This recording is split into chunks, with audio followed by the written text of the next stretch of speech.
Tell us about the place of the heart in non-dual teachings and Okay. the relationship between the heart and the mind. Right. I think it's a really good question. I like the theme of this retreat. I think it's important to talk about.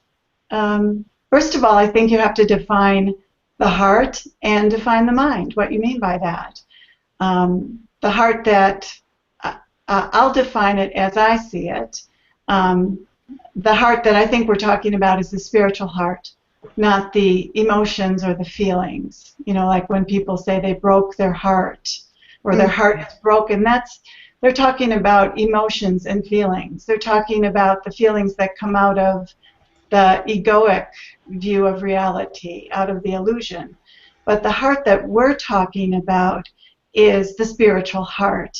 It is, you could say, equal to the true nature, to who you really are.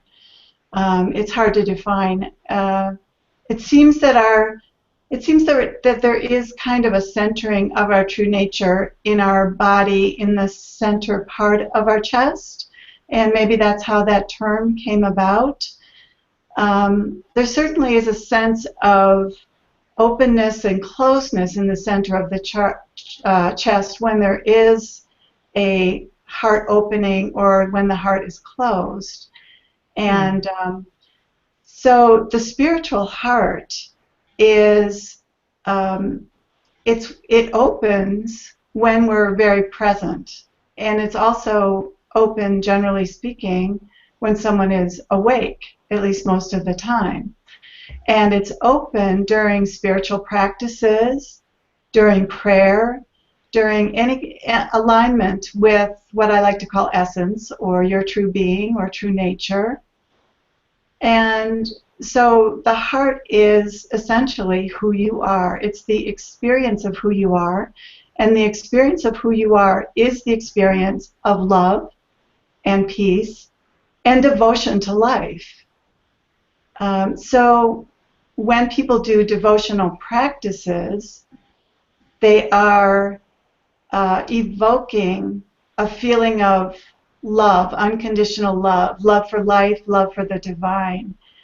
And that experience of love for life and love for the divine is an experience of the open heart. It is an experience of who you are. It is an experience of awakeness. And so that is, you could say, the goal of spiritual practices is to live as an open heart, to live as being, to live as your true self. And the way the mind comes in, if you don't mind me having a long diatribe here. Please say whatever comes to share, Gina. I'll give you a little break. You can just snooze a little, okay? Take a little rest. Right there with Gina. The mind needs to be defined too, because the egoic mind is the aspect of the mind that we wake up out of. The egoic mind is the voice in your head. It creates the false self. It creates the so-called illusion of reality, the illusory reality. And so the egoic mind is what we need to wake up out of. Fortunately, there's an aspect of mind which we could call intelligence. Sometimes I've just called it the functional mind, but it's the rational mind that you could say our true being uses in inquiry to bust the egoic mind, to bust the illusion. So there's an aspect of mind that's much greater than the egoic mind, which is more the programmed, primitive self. The primitive false self is the egoic mind. And then the greater mind is used by essence to see through the falseness of the egoic mind. And so using that mind to see through the falseness of the egoic mind creates a real breakthrough in a person's understanding and realization once they realize that they are not the voice in their head, that there is something greater. In fact, They are what is aware of the voice in the head and what is able to evaluate the veracity or falseness of this voice. So that is inquiry, isn't it? Inquiry is used to bust the egoic mind, to see the falseness of it. And that's one part of awakening. It's a very important part. So people wake up out of the mind when they get that they aren't the mind, and when they get that the egoic mind is very false, and they see that there's something else. But I think what often happens is that people get that they're not the mind, but they don't get what they are. They don't necessarily get what they are yet at that point. They don't get what essence is. They don't know what it's like to live from the heart or live as their true being, because they haven't spent enough time in the present moment, which is where you experience your true being. If you've spent all your time in your head thinking your thoughts and believing your thoughts, you're not spending very much time, in essence, in the present moment. And so there is usually a gradual learning to be in the present moment, to be in essence. And the more time a person spends in essence, in the present moment, the stronger the experience of their true being becomes, and they get to know who they are. They get to know the heart. And once they are living more in the heart, and their heart opens more, and they go more deeply into essence, and this could take years to go deeper and deeper and deeper, deep enough so that they begin to feel the love and embrace that the heart has for being alive, for life, for creation. So the heart is this love and devotion for life and all of creation. Waking up out of the mind is more of a detached place where you pop out of the false self and you know that you're not that. But it's not necessarily a place of heart yet. It can be a really dry place, because it could be a place of, okay, I know who I'm not, but what else is here? What is here? Who am I? And I went through a really dry spell, lasted about 5 years, where I felt like I had one foot in the place of being outside the mind and one foot in essence instead of 2 feet in essence. So it was like a place of now what, so what. It's like I knew what I wasn't, but I wasn't enjoying the richness and depth and juiciness of the heart yet. And so it was a dry place. So I think that full awakening, and I don't mean full enlightenment really, but I'm just speaking really from my experience, the degree of awakeness that I have experienced, is that there can be a waking up out of the mind, but then it can take a while before there's a really living from the depths of essence, living from the heart, so that you're really glad to be here in this life and really feeling at one with life and really feeling like you are everything. Because when you wake up out of the heart, when you wake up out of the mind, it's like you know what you're not, you know you're witnessing life. You're a witness of life. You're separate from life, and that can be a really dry place. But when the heart opens and you're living more in the present moment, it's a juicy place where you look around you and you're just in love with everything, and you just see the beauty and amazement, the wondrousness of life and of creation, and you are just so grateful to be here, and it's all God and it's all love, and you're finally in your happy place. So that's the heart. So the waking up out of the mind really isn't all the way there. It's such a profound place to get to that place where you realize that you're not the mind. But there's so much more, and I'm sure there's continues to be so much more deepening that I haven't experienced yet, as you become more and more attuned to the subtle dimension of the present moment. Yeah. You know, people think that somehow waking up is it. You know, that's like the end of the journey, but it really just is the beginning. Yeah, and people mean such different things by that term these days.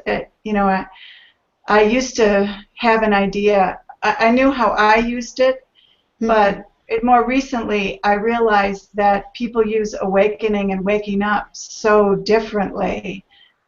Sometimes waking up to people is just hearing the teaching that you're not the voice in your head, and just getting it intellectually that you're not the voice in your head. Yes. And that is really profound and just the most amazing step. And I mean, it's the hugest step that a person can take, really. But in the scheme of things, in the scheme of this whole awakening movement, it's the very first baby step. And and then there's so much more to that, to really integrate that moment to moment, that realization that you aren't that false self, and to live as the greater self. This is a life work, really. It's it's the life work to then integrate the realization and live as that, and not just have it be an intellectual understanding, because a lot of people can get it intellectually, but if you're not living from a place of love, if you're not walking your talk, if you're not creating more love and peace in your life as you go, then what good is that realization? And yet I want to say that it just takes time to, if you're in that place where it's just intellectual, that's great, and I don't want to disparage that, because you will eventually unfold to a more integrated place, because life will have its way with you. Life is evolving you. It's taking you, and it'll take as long as it takes to unfold.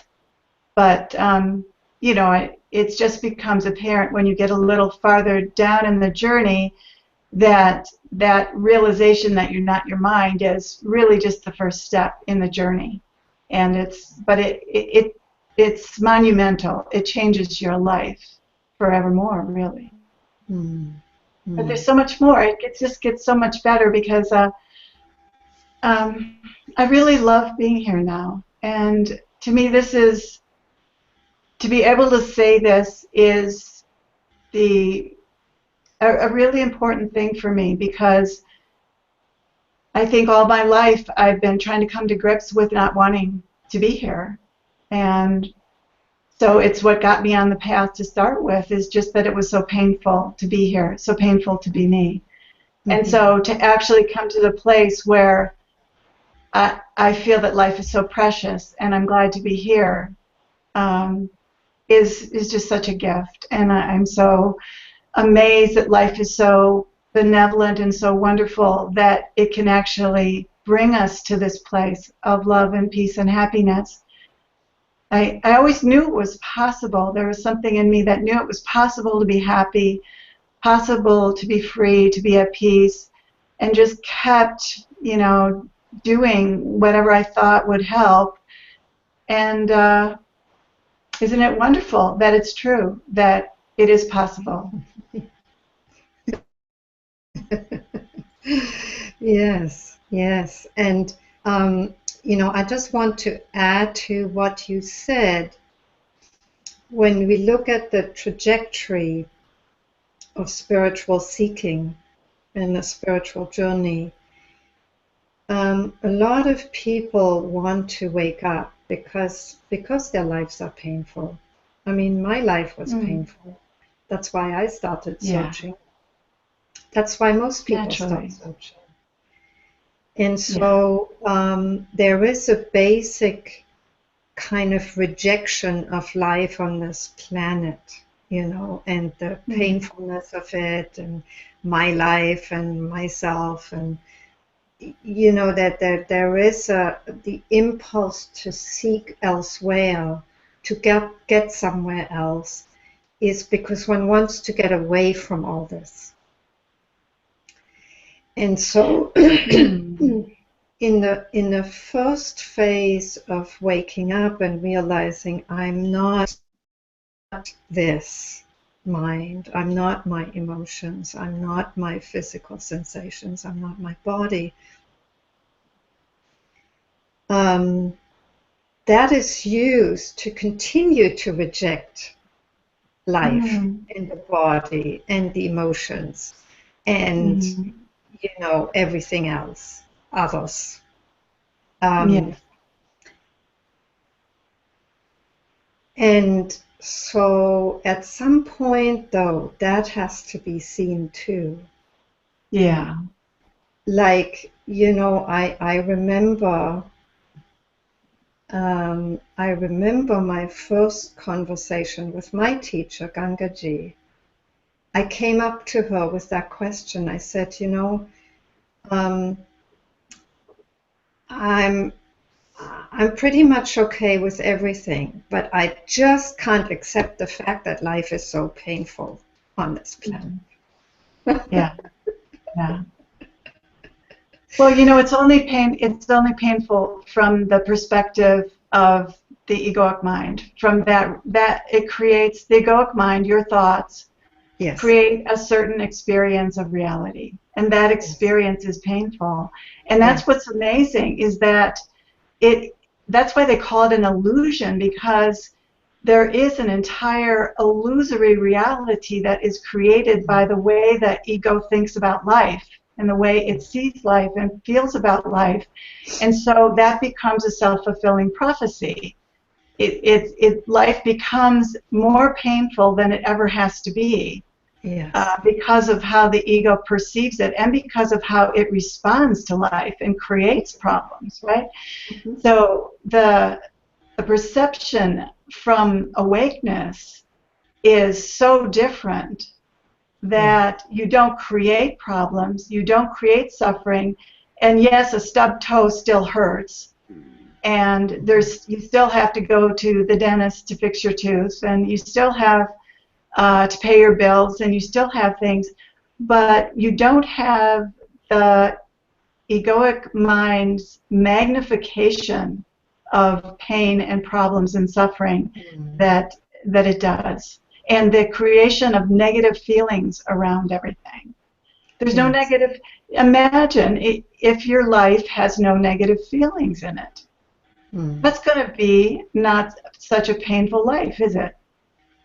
Yeah. And if you don't listen to your egoic mind, you won't have painful feelings like jealousy or anger and things like that. Not that they might not arise, they might arise, but you're just not going to get involved with them and act on them to the extent that they're going to cause you a lot of suffering in your life. Yes. Yes. And in fact, that's exactly what happened in that conversation with Gangaji, is that she busted that whole drama that was spun around, this thought that life was too painful. Yeah. And so it stopped being so painful over time. I mean, it wasn't instant, but sure. But I can truly say that I'm happy to be alive. It's actually it's a precious gift to be alive and to experience all of this. It's quite special. And then it's very natural to want to share what you've learned about this journey with other people, as you do and as I do. And that's the heart, isn't it? Because the heart just naturally loves and naturally is fulfilled by giving and uplifting and sharing and caring with others. It's a natural outcome to being present in the moment is that love pours forth out of Yes. your devotion to life, out of your devotion to being able to see the divine in all. You naturally want to uplift and care for all, especially when it becomes so obvious to you that a person's suffering is unnecessary. You know, it's just so obvious to me when someone is talking. I see how they're creating suffering, and I just so naturally, if they're asking me, not if they're not asking me, I don't interrupt, but I don't intervene. But you know, it's so easy to point out because the truth, once it's seen and once it's really lived, is so obvious. Yes. It's so simple, really. Mm. It only seems really difficult to see through when you're caught in it, because the programming is like a sticky spider web. You just can't get yourself out of it. But once you've popped out of it, which is basically what awakening is, once you've popped out of that illusion and you're on the outside, then it just seems so obvious. It seems so easy to see through. Yes. And that's a beautiful thing. Yes. And there's no, and it takes a while to get there. It's really grace that gets you out of that spider web to outside of it. I mean, how does that happen? It's a miracle when that moment happens, and that's what I would call awakening, when you suddenly pop out of the illusion you've been caught up in and you permanently stay outside of it. I think everyone has moments. Everyone has moments when they pop out of it and see it, and those are tastes of awakening. Really, whenever we're present, we know what it's like to be outside the illusion. We know what it's like to be awake. Yeah. I wonder whether you could comment on that. You know, some people's awakening, and I would include my own in that, seems to be much more gradual. You know, like as I perceive it in my own case, somehow there was just there was a kind of big opening as I met my teacher. But there had been openings before, you know, heart openings mostly. And there continue to be openings all along. And I can't honestly say there was one time when I got it once and for all. It was much more gradual, and I was going back and forth, having got it, having lost it, having got it, having lost it. Yeah, getting it, losing it, getting it, losing it is very common. Yes. You know, there's Until no somehow, formula. yes. Well, until you know, at some point I realized that actually the getting it, losing it was part of the mind stronghold that it still had on me. Because who judges the getting it and the losing it? It is the mind. And and the only reason you lose it is because you believed something the mind said again. Exactly. It's the only way you can lose it. Yes. A thought's the only thing that can take you away from it. Yes. But that had to be seen, and that took quite a long time. In my case, I'm slow. It mostly, no, I think it takes a long time in most cases, even though there was a moment in time for me when I was clearly outside of it and couldn't go back to being who I was. It's still been a process of seeing through certain conditioning that could still catch me up to some extent. And so, you know, and a falling away of that, and then there would be something else. So it's a process for nearly everyone, I think. And everyone's process is different. There's really no formula. There's no one right way. It's a big mystery. We really don't understand how this is all coming about, but the divine's hand is in it and taking us along in exactly the way that best suits our soul's unfoldment for this lifetime. And so it's all perfect however it's happening. But I think that the degree to which someone has addressed their emotional issues through emotional healing and psychological work is going to make a huge difference in terms of how able they are to stay grounded in essence, to stay in the present moment and not get pulled out and not lose it. So the losing it is all of those places within us where we're still believing the falseness, all the things that still need to be seen, still need to be healed. So the less you have of that, the less compelling those things are, those thoughts are, the less perhaps time they're going to catch you up. They may only catch you up for moments instead of days. So emotional and psychological healing work is really important.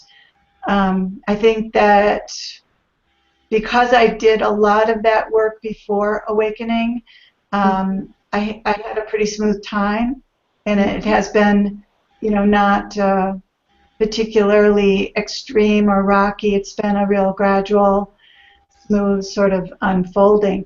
But I think some people who haven't done spiritual or emotional work, sometimes they get blasted out of their mind, and it becomes really disruptive in their life. And I'm not sure what that's all about, but I don't know what that's all about. It's not my experience. But it is sometimes really hard to integrate that experience then and deal with that. Yes. So it might have to do with whether they have meditated and done healing work prior to that or not. Getting blasted out when you haven't done the work, I think, can be problematic.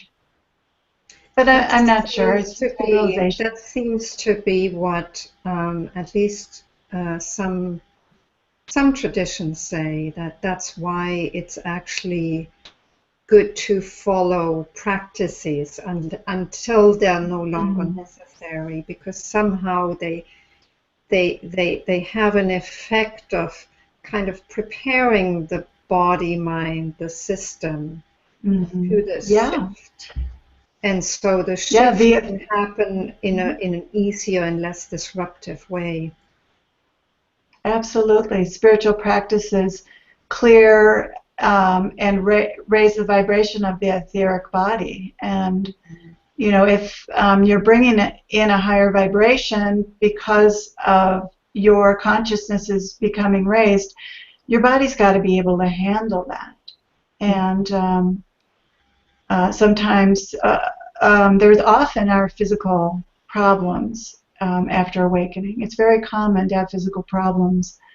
I had my back went out for 3 months. I was on my back, and I didn't know how I barely could function. And then I got through that. So maybe that was my experience of that. And but it seems pretty common that there's either a lot of conditioning that comes up that throws people, or physical illnesses that come up after awakening, or something that people end up dealing with that is kind of difficult because the body is adjusting, because something really big has just happened. It's a raising of one's vibration, and the physical body has to come along. Yeah. And that's mysterious. I don't really know. It just seems like a theory that I've heard and that seems to be true and that a lot of people speak about. Yes. Um, you know, Gangaji used to relate what Papaji said, something like when you wake up, all the gods and demons from your past come to haunt you. Mm. Yeah, it's like the unconscious says, "Oh, goody, she can handle this now. So let's let loose. Let's come up to the surface and Yes, get freed, get seen and freed and healed." Because there is an yes, ability to deal with it. The psyche's very wise, isn't it, Grace? It doesn't release things from the unconscious unless, generally speaking, until it's time for the person to deal with it, or the person has a capacity or the resources for dealing with it. And that's why children, they repress the things that they can't deal with, and at a certain point in adulthood, they may come up to be seen and healed. yes, yes, yes, absolutely. I totally trust what happens. Really, I mean, and for one person, it's smoother than for another person, and that's totally okay. I mean, whatever comes up comes up, and if it's physical, it's physical. I mean, if it's a physical problem or illness, often people are just prevented from continuing their usual way, right? I mean, they Right, just have to right. stop. And so that becomes a time of just where a lot of egoic structures are just undone. Yeah, it's true. And Illness is really a catalyst, mhm, as mhm. you well know. Yes, totally. And Mhm. Miranda McPherson, who I spoke to earlier, her back was out too. Mm. It's often related to stored emotions, the back pain. Hmm. And once I got in touch with the repressed anger that was stuck in there, Hmm. it went away Mm. pretty instantly. Yes. Yeah. Yes. Yeah, Mhm. certain kinds of pain are particularly psychosomatic, and Mm. back pain is particularly related to stored emotion. Yeah, it's interesting. I was dealing with back pain at the outset of my emotional healing, but Mm. by the time I moved into spiritual opening, the back pain was no longer there because I'd had a phase of basically 10 years of emotional healing through Hmm. psychotherapy. So Yeah. obviously that was done. So Not, even I don't mean to say all of the emotional healing was done, mm, but it was no longer held in the body. yeah, Let's put it that way. There was plenty of emotional healing after awakening, certainly. after the spiritual opening, but it was no longer. It didn't kind of pull me into the physical. The only thing that I see maybe was more physical elsewhere was when I was dealing with cancer, Yeah. and that was the first time round. That was really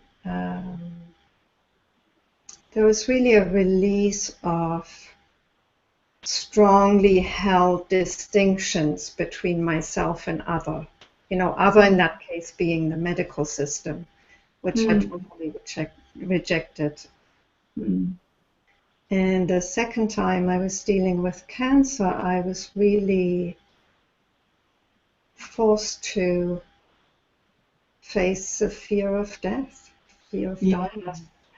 That's And such an important one. that was very powerful. Mm, And I'm glad, yeah.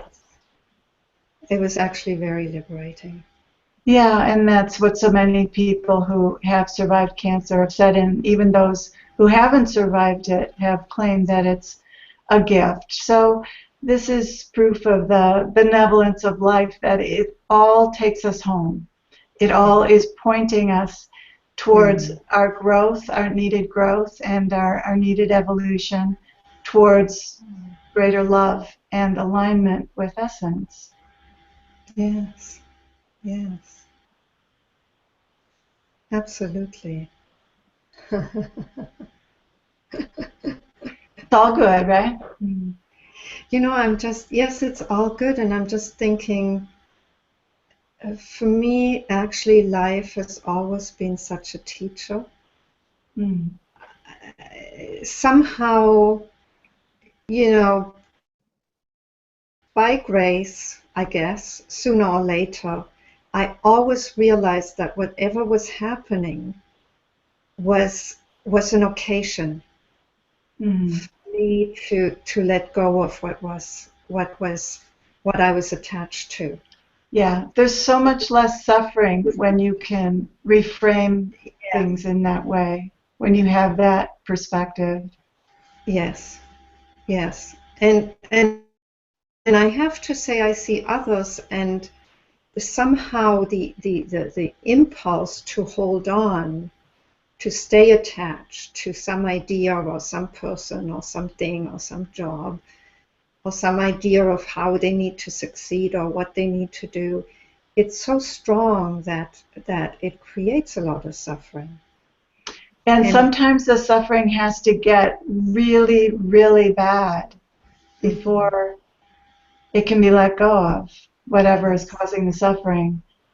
yes, Sometimes it just has to keep getting stronger yeah. before people are ready. And everyone has their own timing. And Mm, we as helpers can mm, only do so much about that. yes, yes. Um, I mean, Muji said that perfectly, wonderfully. Earlier on, he said, all this can be an occasion to burn, which Mhm. is the traditional Indian image. Mhm. But it's so true. I mean, if we use that as an occasion for liberation, it's all liberation. It all frees us from whatever is still there in terms of attachment, in terms of illusion of separateness. Yeah, because that's the truth. Whenever you are aligned with the truth, like it's all good or it all can be used for evolution, that's a truth. That's part of the truth. Whenever you are aligned with the truth, whenever you believe what is true, you won't Mm-hmm. suffer or not as much. Mm-hmm. And, that's what they mean. The truth will set you free. It sets you free from suffering because, a true thought like it's all good, everything is perfect, unfolding as it needs to, or everything is taking us home, those are truths. Those are deeper Mm. truths. And when we can affirm those and know those, we'll feel at peace. Whereas the ego has its own way of viewing things, like this shouldn't be happening, and this always happens to me, and I hate this, and I can't stand that. That feels terrible because it's not true. When we believe something that's not true, we feel terrible. When we believe something that is true, we feel good and at peace. And that's how Mm. life is teaching us. It's training us Mm. with a carrot and a stick. Yeah, yeah, totally. So there's Um, something very wise and benevolent behind all of this. mhm. Yeah, you put that kind of very psychologically. I mean, it's like at that psychological level, when we understand that, it doesn't even have to be a totally spiritual understanding. It's just like when we Mm-hmm. understand that what is painful is somehow linked to something that isn't ultimately truthful. That's all it Yeah, takes. And it's just a It is. question. What is it that If you, I'm holding on to that makes it so painful? and it's a question that needs to be asked in every moment. Mm-hmm. That's the thing about living from presence, and living as awakeness. You're never done making the choice to be aligned with the truth. Yes. In every moment, you have to make that choice anew. You Mm. can't just make it once and be done with it. That's Yes. what's, that's why meditation has a place even after awakening. Mm. Because if there's anything that keeps you from being at peace, then, it needs to be looked at in that moment. Yeah. And so there's always an inquiry going on, moment to moment, of, Mm. what, what, what did I just believe that's causing me to suffer? Or, you know, what is the truth here? What is Mm. true and what isn't true Mm. about this situation? Yeah. And I just like to add to that. I mean, the title for Muji's session was "Love and Truth Are One," and it really is like that, because when we see Mm-hmm. the truth of the situation, which is this is happening, Mm-hmm. um, and there is a full presence and willingness for that to be so, then there's no separateness. There's It just drops an you into love. appreciation. Exactly. It's an Mm-hmm. opening into love. There's just an appreciation of Mm-hmm. life Yes, being exactly. like this. And there's When you nothing see else to be said. when you see the truth about reality, it Mm, drops you into a love for all of creation. mm. And even And that love has to be found in every moment. mm-hmm. I mean, I Sure. think that's where the deepening of awakening and deepening of love happens, because there can still be a kind of little resistance here and there. And, the moment that's seen and felt for being painful, can be very painful. It can be very subtly painful. Um, there's a possibility of seeing, oh, even that can be embraced. Even that is just part of what is. It's truth. It's love. We're yeah, we are dual creatures, and so in any moment it's possible for us to join with our humanness and our conditioning and our emotions. Even after awakening, it's possible to go back to the ego's viewpoint or the human Mm, feelings or the human patterning.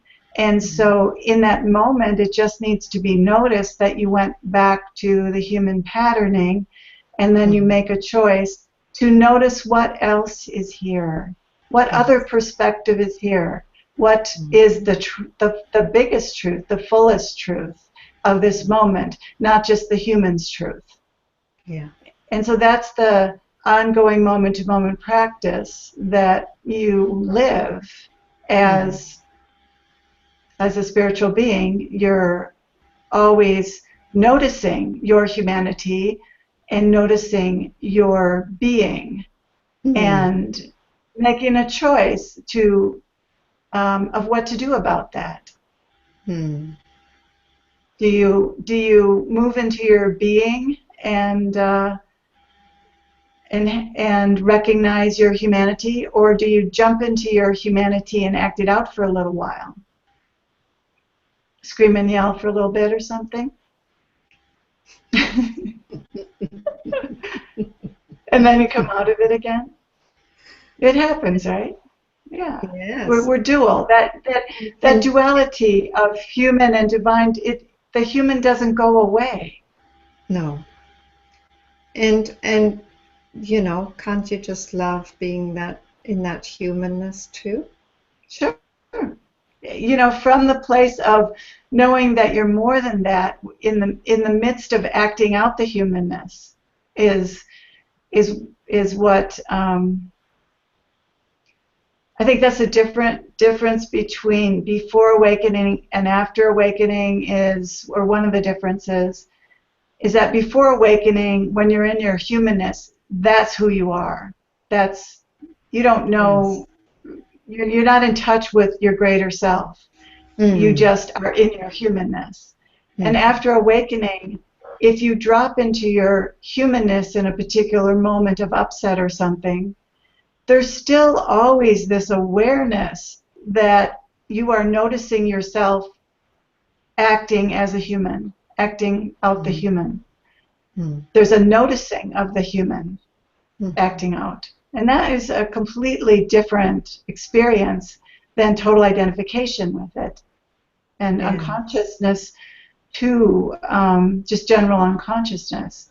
So when there is a noticing of the human experience or an acting out of some human experience, humanity, some emotion or something, Mm. you're not really going to be able to stay with it for very long because of that larger awareness of yourself. Mm. So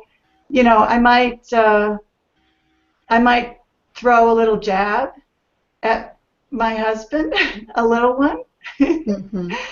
and then I will immediately take it back Mm. because I saw it immediately.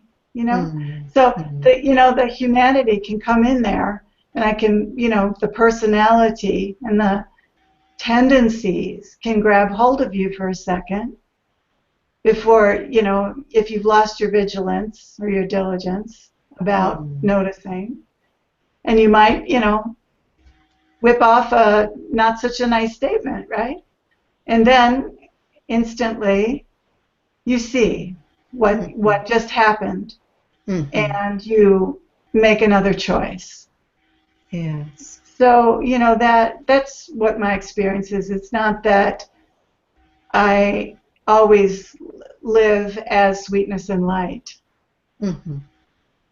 but for the most part, I'm a pretty nice person. Yeah, I'm sure And when you I'm are. not, I know it. When I'm not, I know it and I own it. You own it. Yes. You Yes. admit it. Mm-hmm. You take responsibility for it. You say, I lost it and I'm sorry. Mm-hmm. And you try Mm-hmm. not to do it again. Yeah.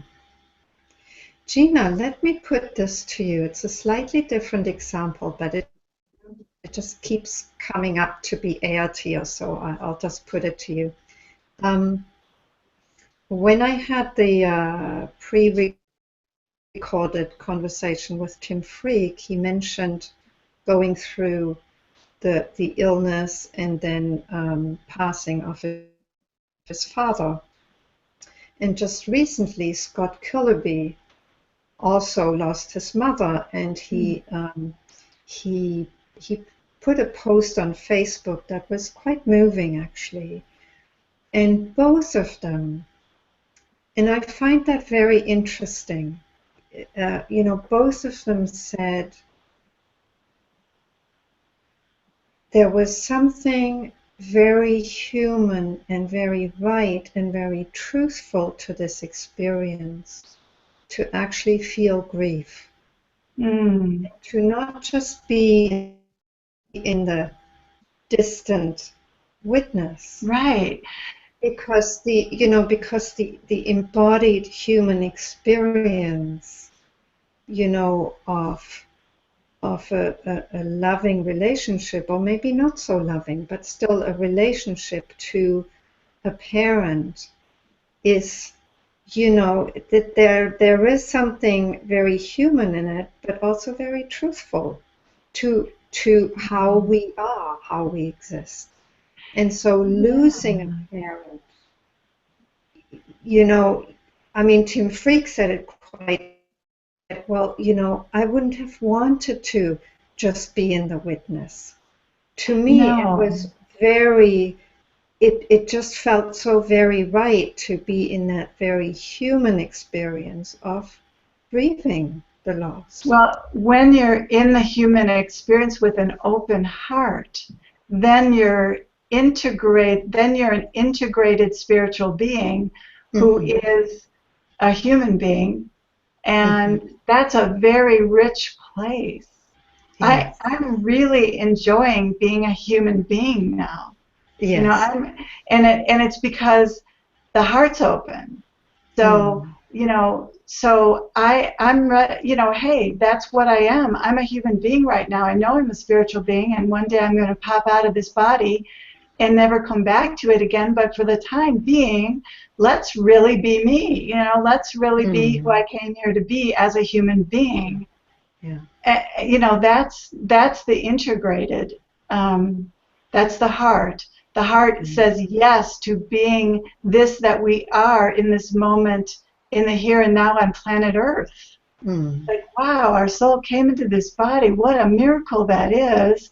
And let's Mm. live it from a place of being a spiritual being within a human body with all of Mm. this personality and this tendencies and all of that. Let's just be who we came Mm. here to be, Mm-hmm. but be it with an open heart, be it fully, be it in a loving way, in a peaceful way, in the very best, be the very best human you can be.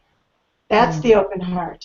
And that's the difference between just an open mind or just waking up out of the mind would be more just the experience of witnessing it and not being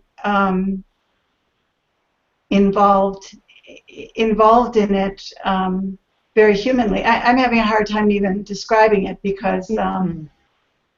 I didn't really I didn't land in a place that was just the witness. I've always there's always been a level of heart there that Mm.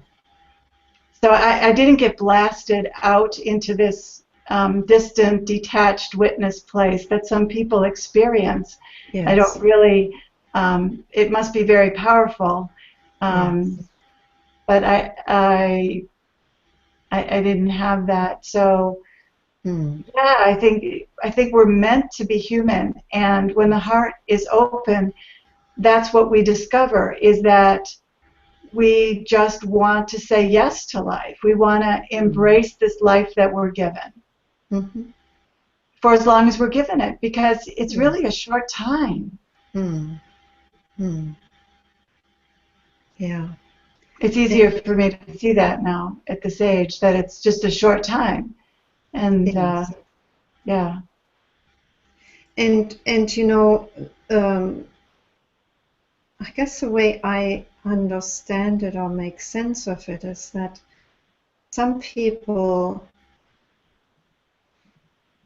for whatever reason, it's a bit like the choice between being a monk and a nun and a householder, which is an old choice of spiritual careers, right? I mean, there were the Mm-hmm. people who felt really pulled to live the spiritual life in a very pure way and who formally became monks and nuns. And, these days there's a lot less of that. But there's still people who have an awakening experience that puts them at a real remove to the embodied experience of humanness. Um, Mm-hmm. and yes, that may seem a bit dry, you know. In another way of looking at it, it's also very pure. Um, and the heart may just be in much more subtle, may be engaged in much more subtle ways. Who are we to Yeah. judge that that's Mm-hmm. kind of somehow too dry or there's not enough love there? I'm Yeah. just not so I don't sure. really know because I don't really know because it wasn't my experience. Mm. But it seems. it seems that there are some people who got blasted out of their false self and into some kind of a place that is where they're teaching that life isn't meaningful and that what you do doesn't matter in this life. And to me, that I don't think the heart can be. I don't think the heart would say that. So that confuses me. I don't really understand what that place is. And maybe I'm misunderstanding them. Yes. Maybe they are way more advanced than me. I don't know. I don't know, because how can we ever know someone else's consciousness? Yes. I just know that the heart feels really good, and it feels really good to be in love with life, and to want to be involved in life, to want to share what talents or wisdom or understanding or information you might have to share. It just feels good. Yes, it feels good, and it is actually very healing, because it heals that very basic suffering with separateness, that started the spiritual searching, the suffering with life as such. So when we come to a place where life actually feels like a blessing, where we see the preciousness of it, it heals that pain that started off the spiritual search, that pain of life is just too difficult, it's too painful, I want out of here. Yeah. So there's a very deep healing in that. But then who is to say that everybody needs to heal like that? I mean, maybe some people just need to wake up, and that's enough for them in this life. And the humanity of life, the human aspect of life, just isn't so important. It really, Yeah, everybody has their own path and their own way of unfolding, and I trust that.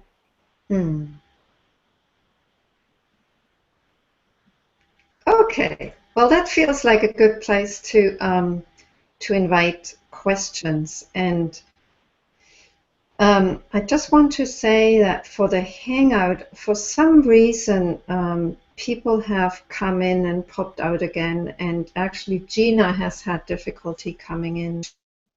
She had to try quite a few times. So if you'd like to come in and speak to Gina, please try. You're welcome to do that now. And if you find you have trouble staying, just keep coming in. At some point you'll stay. When it's time to ask your question, I'm sure you can stay. So while people are coming into the Hangout, I'm just going to look at YouTube comments, Gina. Okay.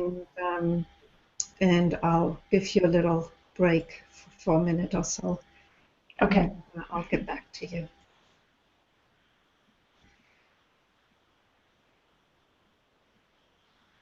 Okay, so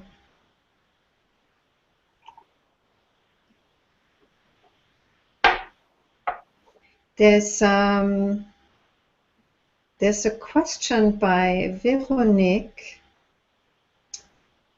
Boulogne, who says, Gina, I feel I've arrived to the point of dryness you were talking about, and now I don't manage to find the way to the spiritual heart. Please, do you have any advice? I think that experience is the right experience for the time being, and it will surely change. It will surely move on to something else. Yeah. And just, keep doing what you love. Meditate. Continue um, to, in a sense, be committed to the truth, Mm-hmm.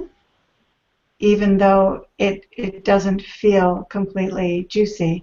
That's just know that it's a really normal and common phase that must be passed through and will be passed through. It's not a problem. The mind wants to say, oh, this is a problem, or what can I do about it? How can I fix it? And it's not necessarily anything you need to do about it.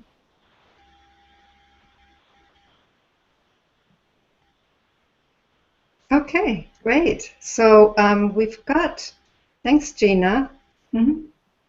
And if you want to come back to Gina, Veronique, feel free to do that.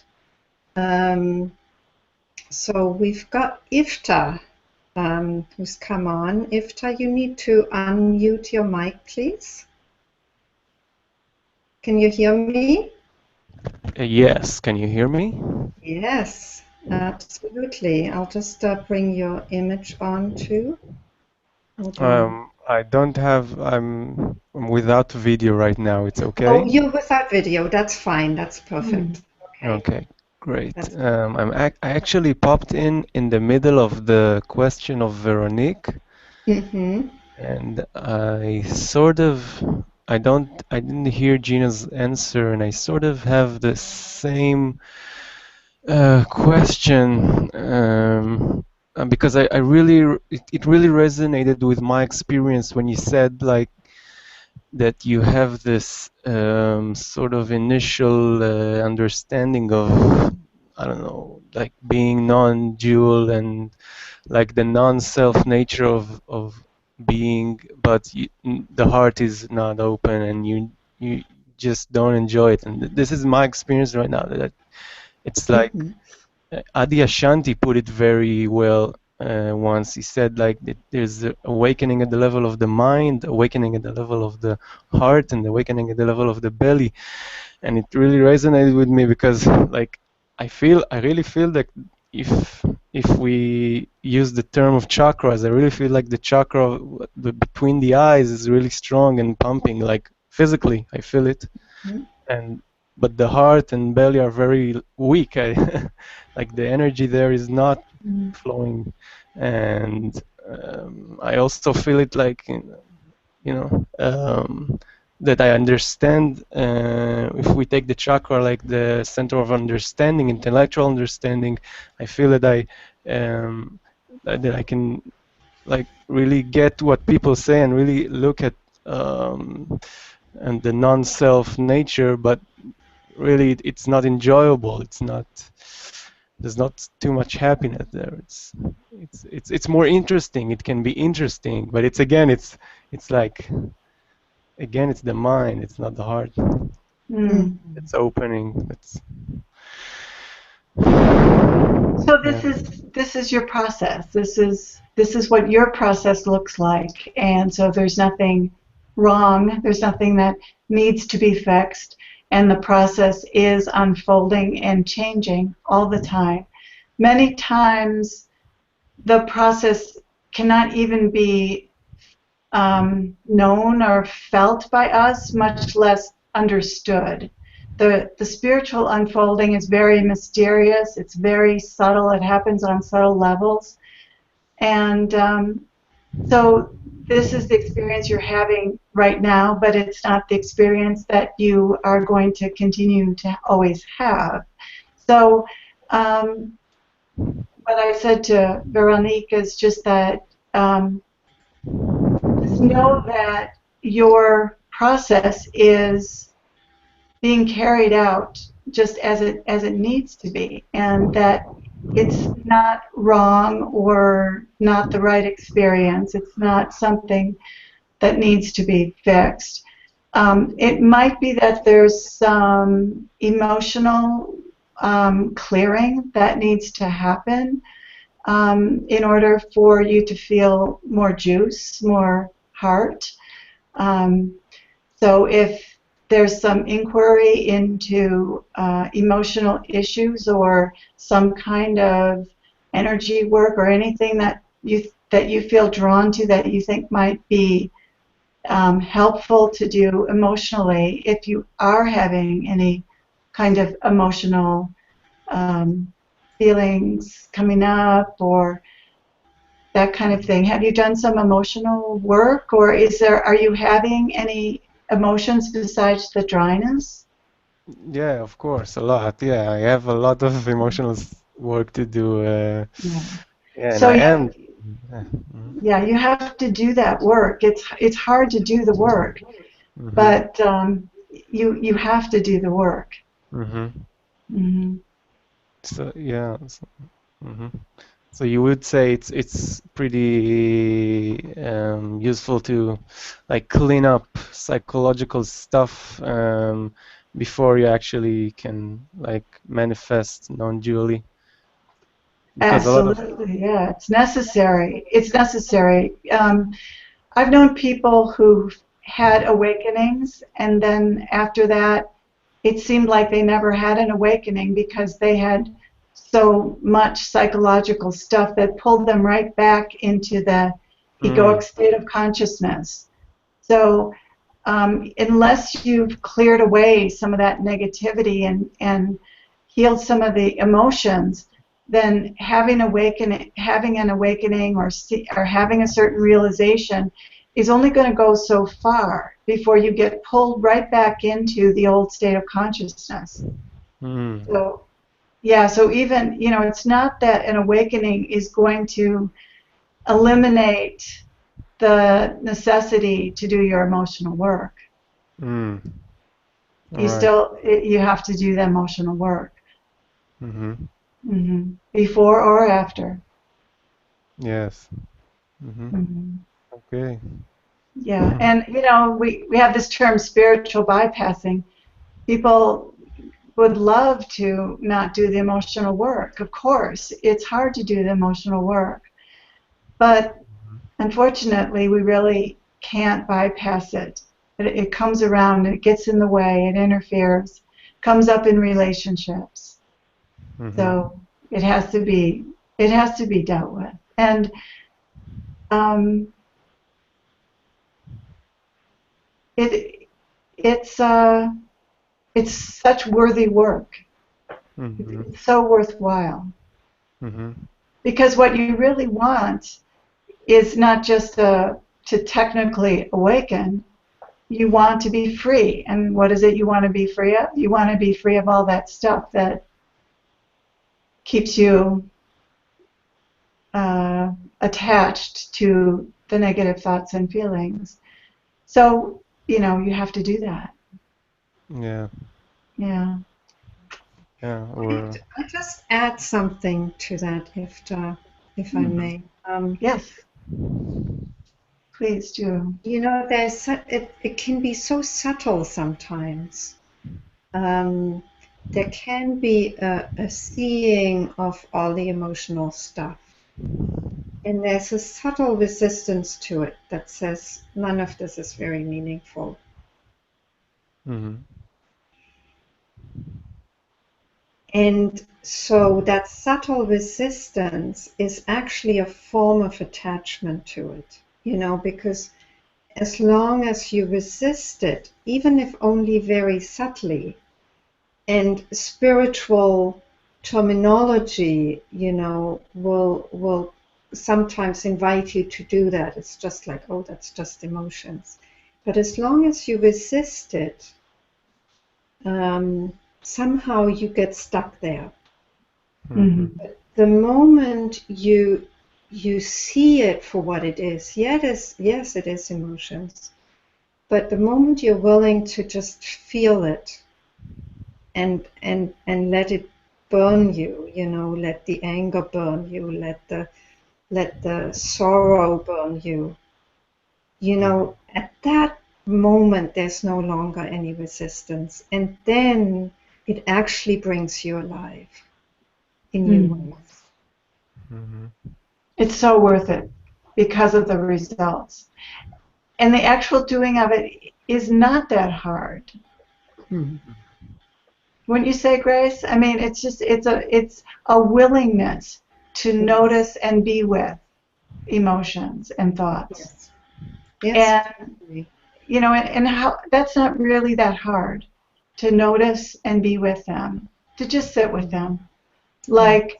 Like a parent sits with a hurt child.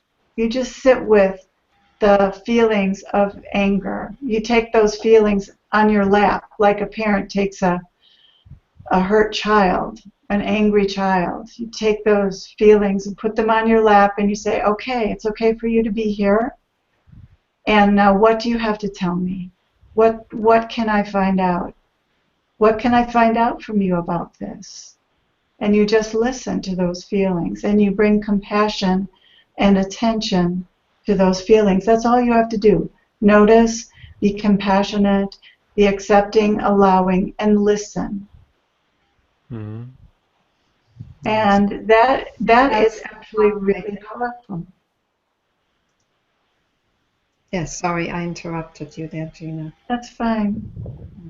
That's all I wanted to say, really. Okay, it's a nice metaphor. Thanks. Hmm. Well, and it is it's a metaphor, but it's also very real because we all have an inner child within us that Mm-hmm. needs exactly that, and we that's how we can work with the subconscious is by imagining this inner child, this aspect of ourselves that got stuck in the past, these emotions that got stuck inside of us Yeah. in the past, imagining them in our imagination, having a dialogue with them, giving them love and compassion is how we heal the subconscious. Yeah. Just through that imaging. Yeah, we're usually ashamed of Mm-hmm.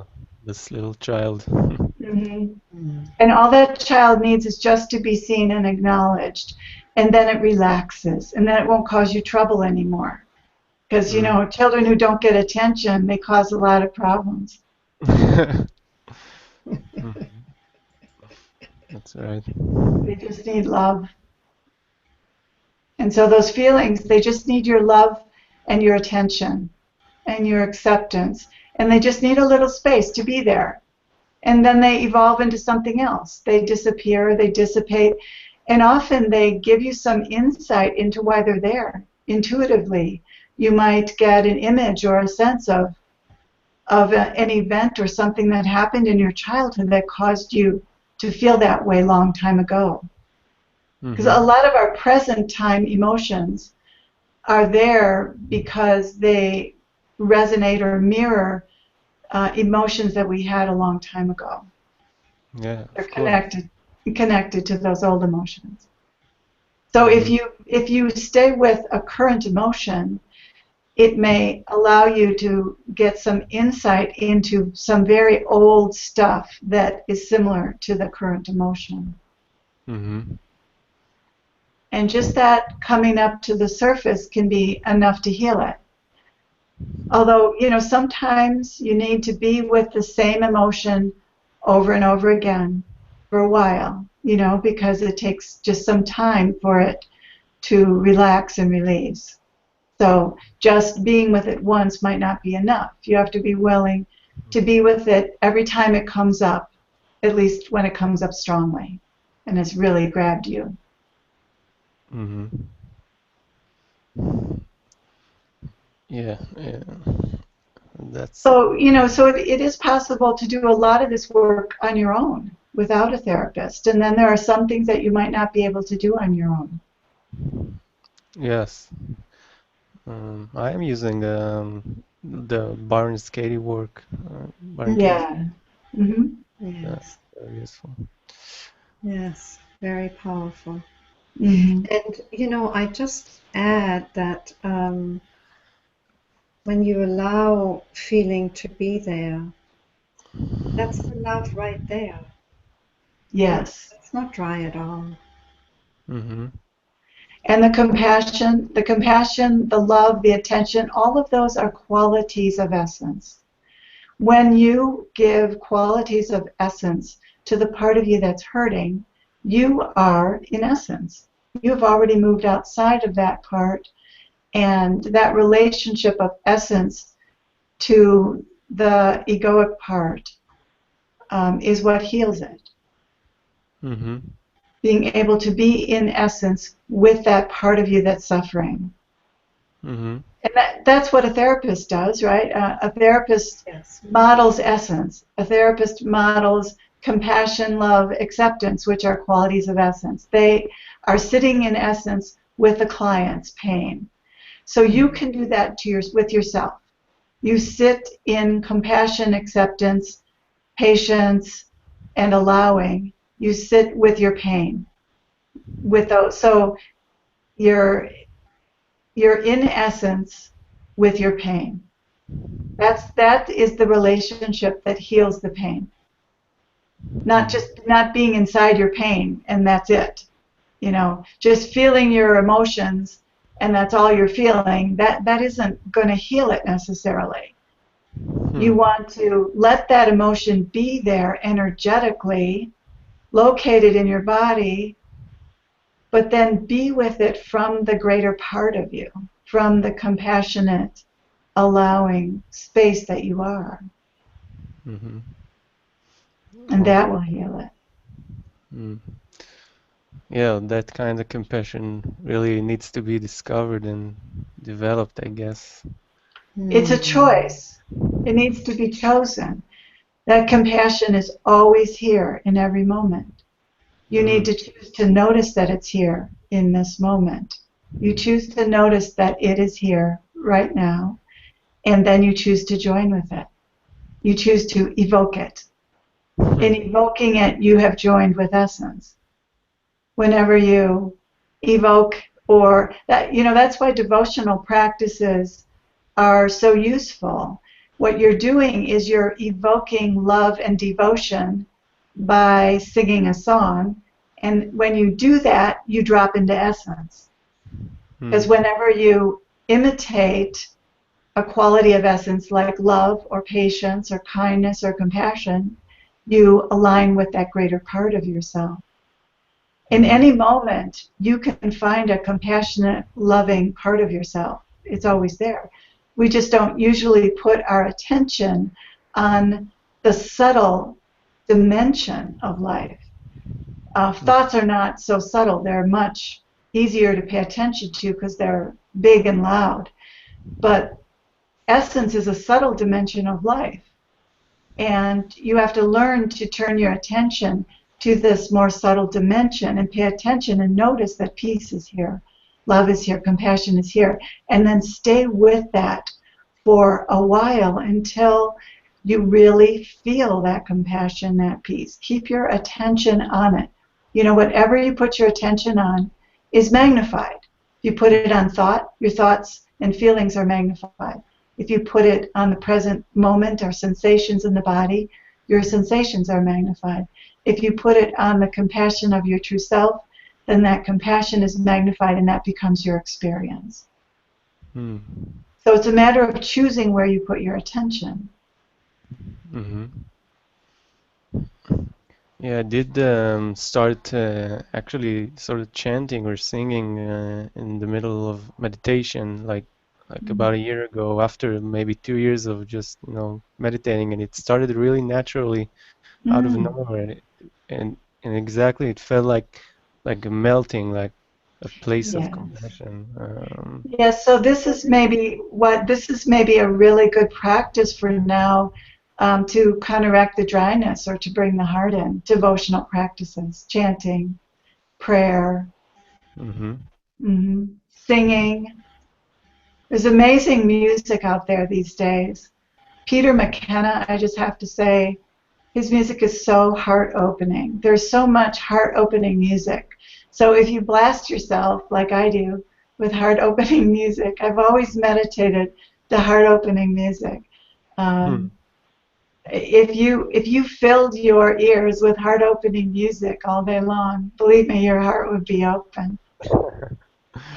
I challenge it to be closed under the circumstances of the right music. But I just want to add, don't underestimate the heart opening qualities of just being willing to be with whatever shows up. Mm-hmm. That in itself melts away everything and brings you right into the heart. Mm-hmm. Mm. Yeah, because that is the heart. That is what the heart does. What the heart does is it says yes to everything. It allows everything. It gives space to everything, makes room for it all, embraces it all. Yeah. So it embraces the feelings, all of the human. Bring compassion to the human, and then that will be the heart opening. Mm. Yes. You know, maybe you would say that the heart doesn't open unless you feel compassion, but I would say that compassion is a choice then that opens the heart. So if your heart is closed, you can choose to focus on one of the qualities of the heart: love, compassion, allowing, patience, caring, embracing. Focus on those qualities, and the heart will just naturally open because you will have aligned with it. Mm. Mm. Yeah. So I'd like to kind of bring that question to a close because I'm very aware that there's somebody else, Layla, who wants to come into the hangout, and she keeps trying and, dropping out again. So I want to Good question, though. Thank you. Yes, perfect question. Thank you. Thank you very You much. know, you asked that question for a lot of people. So Yes. it's perfect. Thank you. Hopefully. Thank you, Yeah. Ifra. Thank you both. Okay. Yes. Bye bye. Bye. So Gina, there are also two questions on YouTube that maybe while we're waiting for Layla, just try coming on again. And there was somebody else, Sebastian, who wanted to come on. Just keep trying. We'll catch you. And maybe Gina, you can answer the questions relatively shortly, if possible. Okay. I'll be shorter.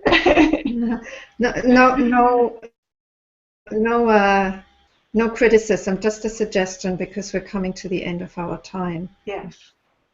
So Anthony from New Mexico is asking, Gina, could you define exactly what is meant by raising to a higher vibration?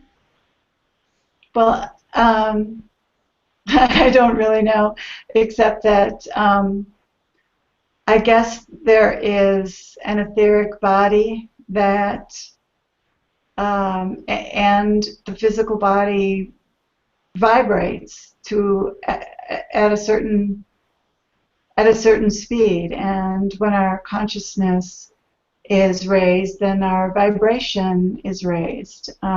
It's very esoteric, and I don't really understand it or know it. It's not necessarily my personal experience. I'm just passing on just sort of common knowledge or language that is used. I'm no expert in this, but there's an etheric body. We're all energy beings, and there's an etheric body that changes, lightens up as we gain enlightenment. And that lightening up is a raising of vibration, is what I understand. Yes, I mean, very simply put, you could say when you come into heart qualities like love, like compassion, like wisdom, the quality of those qualities is much more subtle, and that's why it said they're higher than the quality of, say, anger or desire or passion. So that's a simple way of putting it. You want to add to that? No. So, moving on to the next question.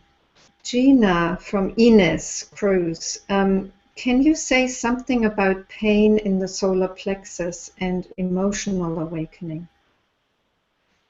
I don't know what you mean by emotional awakening.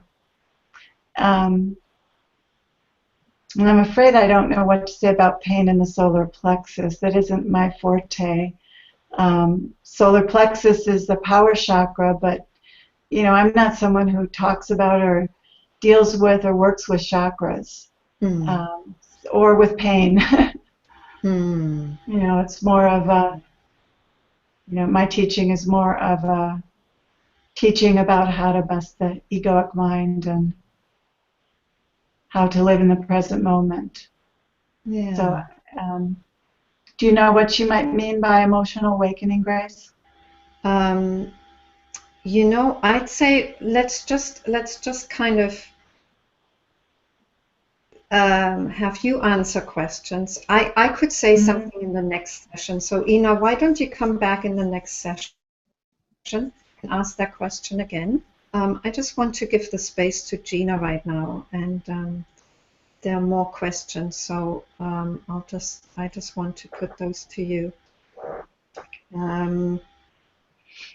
Kasha says, Gina, please tell when we realize that it is not me but the mind that decides and leads me, how, without denying it, to integrate the mind with the heart.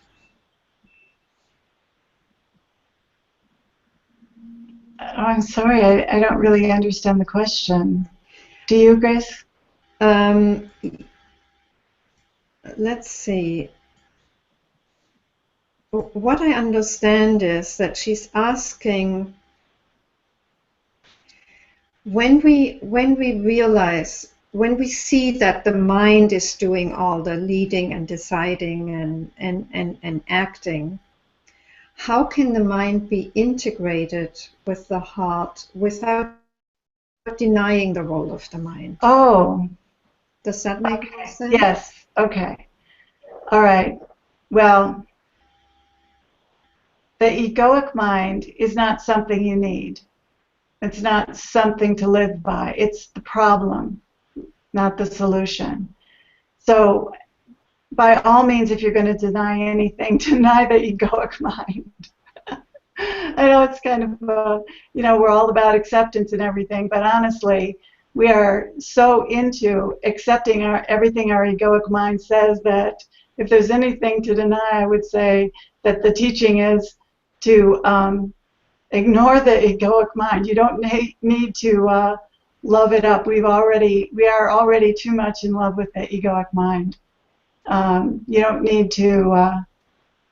By all means, don't go to battle with it. Accept that it exists, accept that it's there, but know it for what it is. It's a primitive, useless aspect of ourselves that causes all the suffering and evil in the world. And I know I'm not mincing any words here, but it's true. There are lots of us who live without listening to our egoic mind. So there's no integration of the egoic mind that you have to do. It's a matter of leaving it behind, leaving it completely behind. There's nothing of value in the egoic mind. Yeah. So okay. I like to say that strongly because that egoic mind just must be busted. It's not easy to bust it. We're programmed to be attached to our thoughts and to believe them and to believe that they're valuable. Mm-hmm. Now, of course, I'm not talking about the intelligent part of the mind that can see the falseness of the egoic mind. Yes. That is a wonderful tool. But the voice in your head, you don't need it. You don't need it at all. Good. Let's be strong about that. Let's be strong. I was just going to bring on Layla, and here she disappeared again. I'm not quite sure what that is about. Layla, maybe show up in the next session. So I have one last question for you, Gina, before we leave, and it's from Victoria, in Spain. How can I bring back together myself and consciousness? I feel as if I had betrayed consciousness. Thank you. Well, nobody can betray consciousness. If you feel that you betrayed consciousness, then that is an idea, an egoic idea. I have betrayed consciousness. Who is this I that has betrayed consciousness? It's the false self. It's like making yourself wrong somehow. There's nothing you did wrong. It's just an idea that you did something wrong. I'm not sure if this is answering the question, but you can't betray consciousness. Consciousness is not harmed by anything that you do. Consciousness is right there in every second, every moment, ready and waiting for you to notice that you are consciousness. And that's all you have to do. And once you notice it, any failings to notice it in the past are washed clean. There is no past. There's only this moment. All you have to do is notice consciousness in this moment.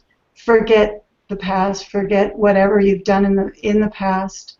It doesn't matter. It doesn't exist anymore. Only now. Only this consciousness right here, right now. It's always available. It's never been harmed. I hope that answered it, Victoria. Wonderful. Thank you, Gina. That is such a good place to stop.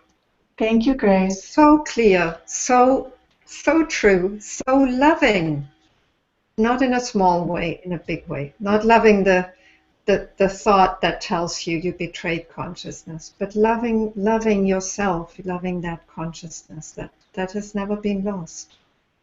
And so that's a good news, isn't it? Isn't it great news? That is wonderful news. Yeah, all of the things that you can say about I feel lost, or I have this or that, or this or that problem, all of those I thoughts, you can just lose all of those I thoughts. Forget them. They're garbage. Useless.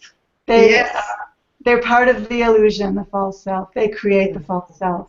Yeah. There's no problem here. Only love, only consciousness, only peace, only a benevolent life unfolding perfectly. Amen to that. And with that, I think we'll have to close. So thank you so much, Gina. You're welcome. Thanks so much for having me again. Yes. Well, I love talking with you. I love bringing you to people, because I just feel you have something, there's such a clarity in terms of the mind that you bring that is really just beautiful. And at the same time, you know, the love that comes into that is part of it, that is it also. Well, thank you for your love too. Yes. Well, that just wants to pour itself out, like you said. So thank you again, Gina. Thank you to all of you for watching. And please join us for the last session. Oh, I meant to say, if you want to connect with Gina, go to her website, radicalhappiness.com. Thanks again, Gina. Yes, I've written lots of books. I'm mostly a writer. That's where you'll find me, in my books. Okay, good. And join us for the last session. If you haven't watched the Gangaji video yet, it's there, it's available. And the live session will start after the Gangaji video at past. So in roughly 50 minutes. And I'll see you then. Bye-bye.